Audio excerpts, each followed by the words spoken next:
FEMA insists that they have what they need for now, but the agency is already facing criticism over its response to Hurricane Helene as Milton gets closer and closer. In Florida, no sooner are they cleaning up from one storm than they're bracing for another. I'm scared. I'm very afraid. The sandbags are a last resort, but Hurricane Milton could bring utter devastation, with Tampa Bay facing what could be its first direct hit from a hurricane in more than 100 years.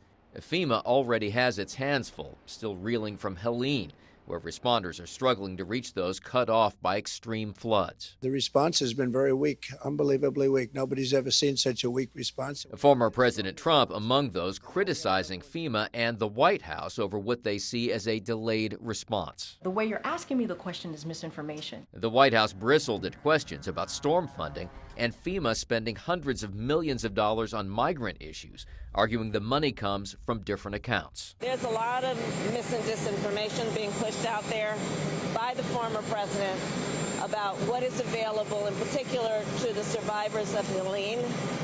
And first of all, it's extraordinarily irresponsible. But FEMA does say it will need to replenish its coffers to make it through the rest of this hurricane season, although it does have enough to get through Helene and Milton. The Disaster Relief Fund is the fund that we use to respond to disasters, and there has been $0 removed from that fund to support any other activities. And the New York Times is reporting that FEMA does have a staffing issue, with just 9% of its personnel available to respond to Hurricane Milton or other disasters. In Washington, Doug Luzader, Fox News.